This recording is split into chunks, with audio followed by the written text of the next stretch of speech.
Si Rio, may something wrong sa kanya. Tingnan nyo guys. Tara siya ng hospital bukas eh. Hahaha! Si Cloud daw ang naggawa sa school nila.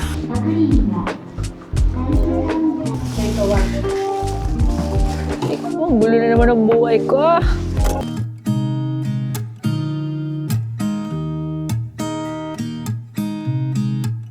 There's a new day that will come again tomorrow. Cheers guys.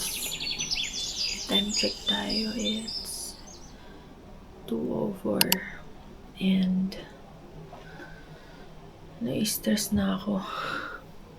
Buti na lang yung asawa ko nakatulog na siya. Kasi si Rio may something wrong sa kanya. Tingnan nyo guys.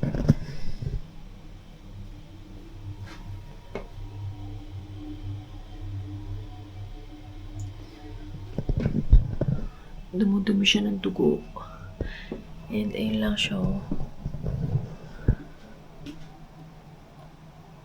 Ayun lang siya.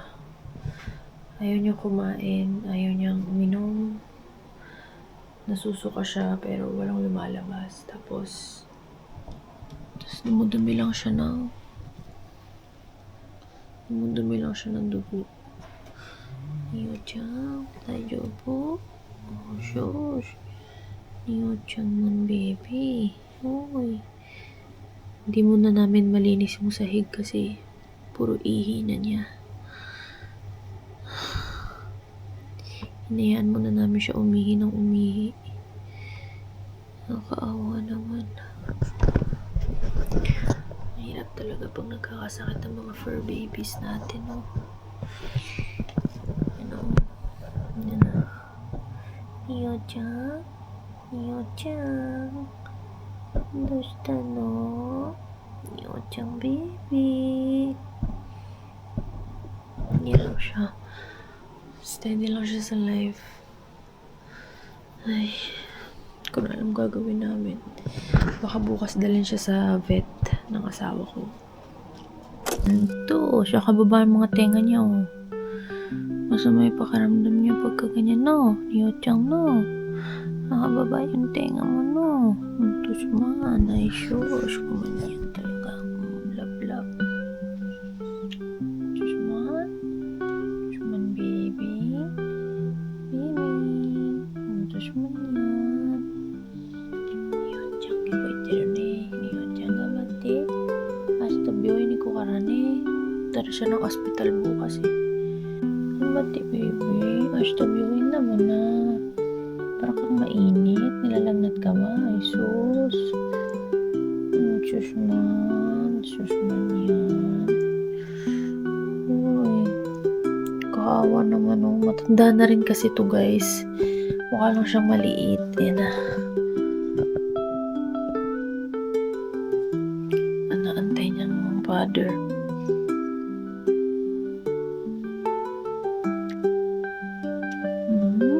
Ito sa mater na.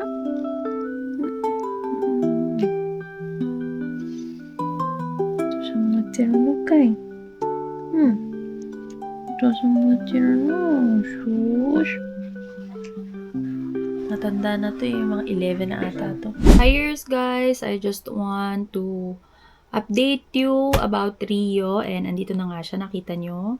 So, kahapon nga isang buong araw siyang hindi kumain, 'di ba?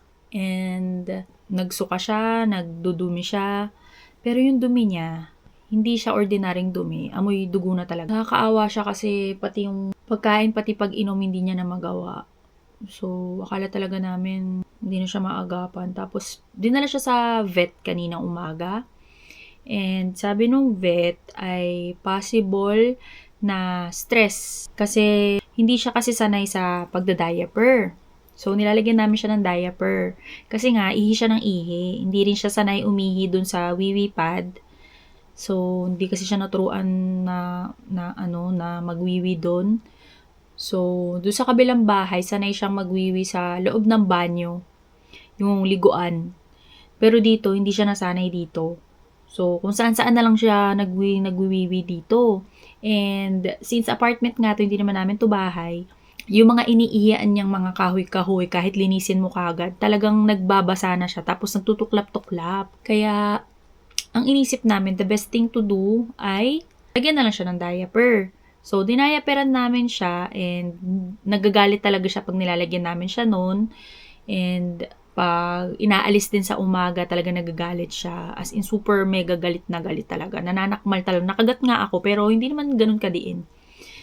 So, nangangagat talaga siya pag ginagawa yun sa kanya. And everyday na naging ganun, so parang naging normal na lang din sa amin, tatanggalin na, kahit gali siya hinahayaan namin. So, hindi namin in-expect na possible pala yun na maging dahilan ng stress niya. And then, ang ginawa ng doktor ay tininteki, ano ba yung tininteki? Ano bang tawag dun? Dinextrose. Dinextrose siya. Tapos, kasi nga nade-dehydrate na rin kasi hindi umiinom and hindi kumakain. So, dumi at ano lang siya, suka lang siya. So, made-dehydrate talaga. Kaya, ang ginawa nga dinextrose siya and then binigyan siya ng gamot for 3 days para sa stress. Ayan. Sabi naman ng vet, if after niyang inumin yun for 3 days at hindi pa rin daw nag-change, nagsusuka at nagdudumi pa rin, malaking possibility na sa tiyan niya yung may problem.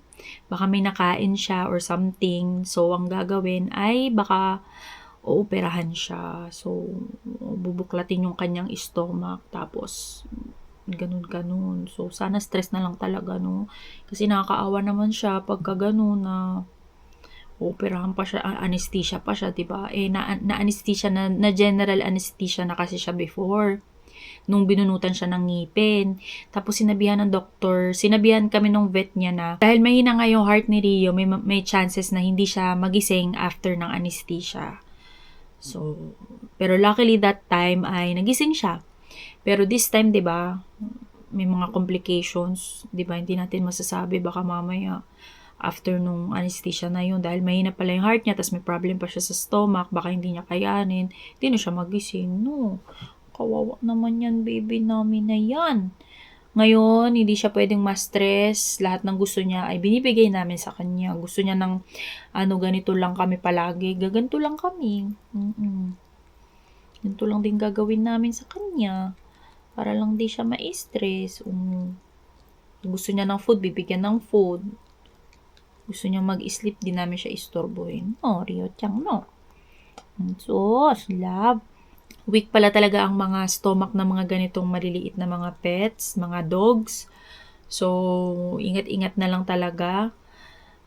May possibility din pala silang magkaroon ng cancer. Ayun. Yun lang yung yung cons kapag maliliit yung mga pet mo. Syempre, yung mga organs nila maliliit din, super sensitive, mabilis silang magkasakit. Kaya talagang doble ingat talaga. Parang tao din talaga kasi sila no? Hindi mo i-walk, mas-stress. Galitin mo, mas-stress. Diba? Hindi mo pakainin, mas-stress. Kahit nga toothbrush, nasi-stress to Ilalagay ko lang doon sa mataas na place kasi may fear of heights siya So, pag nasa taas na lugar siya, natatakot na siya, nanginginig na siya. Hindi na siya nakakagalaw. So, hindi siya nagagalit kaya natutoothbrushan ko. Pero, hindi pala tama yung kasi nasi-stress pa rin talaga siya noon. Ang mga poodle pa naman, di nila kaya mag-isa. Sobra talaga to nasi-stress pag naiiwan mag-isa sa bahay. Kaya kahit saan talaga, kailangan bit-bit namin siya. Hindi siya napapag-isa dapat. So, ayun lang ang aming life update kay Rio. Si Cloud at si asawa ko ay bumili ng food namin. Time check muna pala tayo today. It's 6:51 na guys. Malapit na rin yung class ko. 8 p.m. may klase na ako kaya medyo busy-busy na naman tayo guys. I got a package guys. Sabay-sabay nating buksan ang package ko. Galing to sa teacher ko sa Japanese class ko. So, yeah. Open natin. Akala mo naman kung ano, alam ko naman. Share ko lang sa inyo kung ano to. Ayan. Pa-freebie ito ng namin, teacher namin.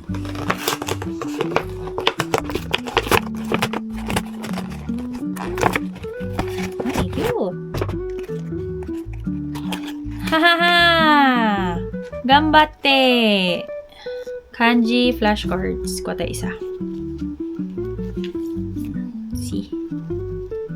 Flashcards ng kanji para matuto na tayo magsulat at magbasa, guys.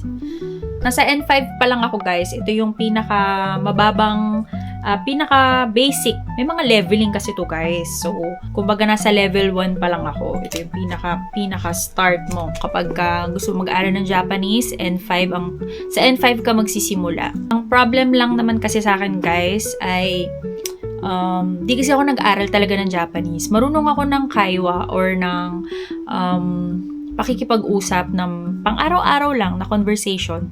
Pero pagdating na sa mga importante, like pagtawag sa mga hospitals or sa mga munisipyo, may mga salita pa rin talaga na hindi ako nagigets. And yung sentence, hindi ko alam kung ano yung tamang sentence. Alam niyo yun, nag-iimbento lang ako ng mga basta nabuo ko lang yung mga gusto kong sabihin. Tapos feeling ko naintindihan ng kausap ko. Mukhang okay na yon, ganun. Syempre, dahil gusto natin mag-grow, level up thing, 'di ba? Hindi naman tayo pwedeng magstay lang sa kung nasaan lang tayo. Dapat everyday talaga, hindi na titigil ang learnings natin. So, pinili ko na dagdagan yung knowledge ko sa Japanese para mas maging parang native speaker na ako, parang ganong leveling talaga yung tina-target ko. So, ayan, kaya ako nag-aral ng Japanese. N5 tayo magsisimula. Huwag nyo napansinin ang sugat ko. Wala kasi akong band-aid, nasa trabaho ko, so tinaypan ko lang siya. Anyways, ayan, dumating na ang flashcards ng teacher ko. Libre ito dahil para sa aming mga students niya. So, I'm so excited! Hires! What's karasama this? Kakatapos lang ng work ko, guys. Time check muna tayo. It's 18:28. So, nag-OT ako ng 1 hour. So, anyways, guys. Good news! Successful ang operation ni Rina. Woo! Thank God! Napaiyak ko kanina sa trabaho. Habang natatrabaho ako, biglang bumuhos yung luha ko kasi salamat talaga. At safe at maayos ang naging operation niya. And aabangan na lang natin ang kanyang recovery. So, syempre mabilis na lang to kasi bata pa naman si Rina, di ba? So, ayan, pagka naka-recover na siya, syempre babalikan natin siya sa Tokyo, di ba? Or much better kung diretso staycation na talaga, di ba?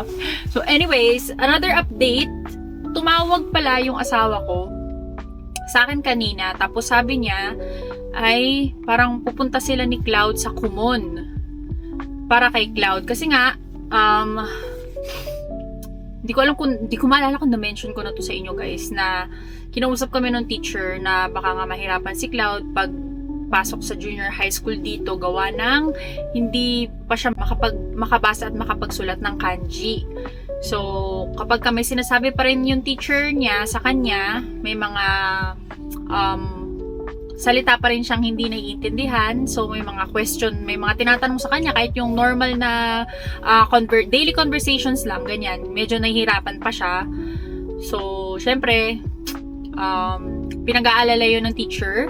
At sabi niya, since first year high school pa lang siya, medyo may chance pa siya makabawi at makapag-aral pa para sa pagpasok niya sa senior high. Kasi nga, pagdating ng senior high dito sa Japan, guys, junior high school, 3 years lang dito sa Japan. And then, senior high, another 3 years. So, parang yung senior high, may mga entrance exam yun. Parang mas close na siya to college na yung mga lessons, ganun.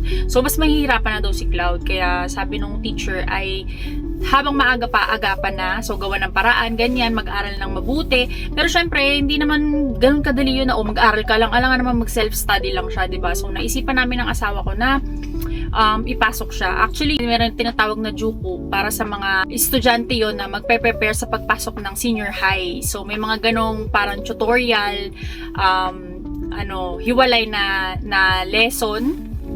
Parang common din siya. Tapos, ituturo sa inyo yung mga possible na harapin nyo sa senior high. Parang gano'n. Preparation ba pagpasok ng senior high? Una, sinadjust ko yun sa teacher at sa asawa ko. Kaya lang, ang sabi ng teacher, kahit daw doon sa juku, parang hindi rin daw papasa si Cloud. Kumbaga, super pang elementary level talaga yung ano ni Cloud. Kasi nga, di ba, wala naman tayong choice. Grade 5 lang siya nag-start pumasok dito, di ba? Hindi naman ganun agad-agad na matututo na siya. Lalo na yung kanji, sobrang hirap. Pagdating ng high school, almost yung mga questions naka-kanji na ganun. Parang hindi na ganun bini-baby. Kaya medyo nahirapan siya, parang na-shock siya. 2 years ka lang nag-aral ng parang ng basic tapos biglang mahirap agad, di ba? So, isang choice namin na ipasok siya sa Kumon. So, probably familiar naman kayo guys sa Kumon. So, yun na lang yung naisip namin chance.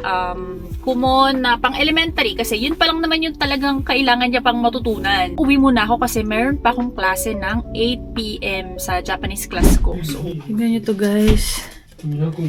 Itong lagayan na to, si Cloud daw ang naggawa sa school nila. Oh, di ba? Ang galing. Tamang-tama, perfect na perfect dito. Ang galing ni Cloud, oh. Nice. Sabi ko, kala ko binili nila. Si Cloud pala naggawa. Oh. Naka-orange naman kami, di ba? Bigay lang to, guys. Ano sila? Nagluto. Dinner. Soba kami ngayon, guys. Soba. Tapos ito. Saka ito. Let's go. Hiers, guys! Today is Sunday and time check muna tayo. It's 3:50.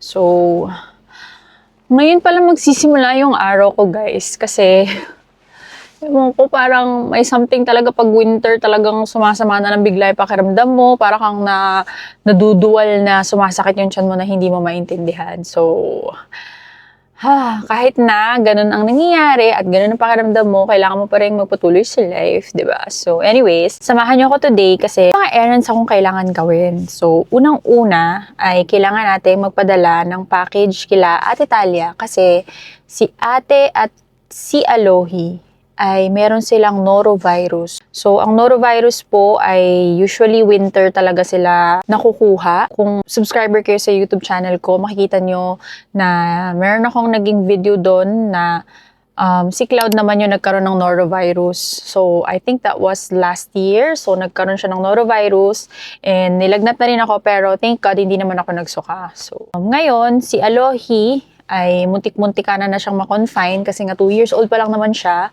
And so far, medyo bumuti-buti na yung pakiramdam niya. But si ate naman ay sobrang taas ng lagnat. So, ang hirap talaga pag may sakit din dito, no? Tapos, dalawa lang sila sa bahay. So, anyways, naisipan kong lutuan sila ng kare-kare. Ipapadala natin yun sa kanya. And nag-include na rin ako ng ibang mga kailangan nila. Like si Alohi, yung mga juice niya, yung snacks, and of course, prutas. So, and then, pupunta tayo sa Cain's. Wala na kaming sabon, wala na kaming pamuna sa sahig, and everything. So, kailangan natin bilhin yun. So, samahan niyo ko, guys. Let's go!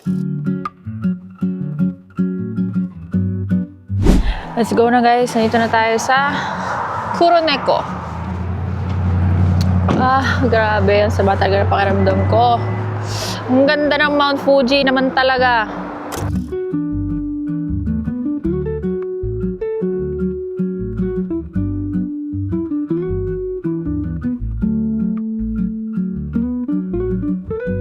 So guys, we are done. Okay na. Napadala na natin at marireceive na yan nila Ate Talia bukas. Ang lamig. 9 degrees ngayon dito. Let's go. Next stop natin ay ang Cain's home. Let's go na guys. Kuha tayo nito guys. Actually guys, wala naman ako masyadong bibilin dito eh. Ang sama din kasi ng pakiramdam ko eh.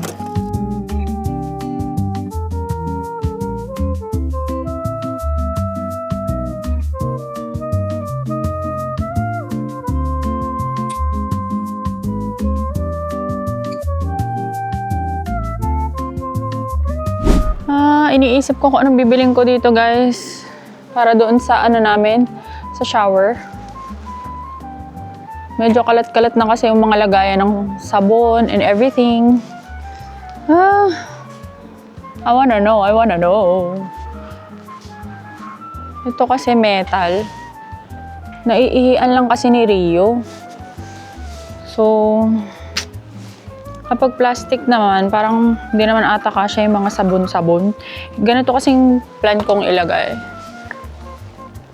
Oh, parang hindi naman siya kasya, di ba? I'm so tired, guys.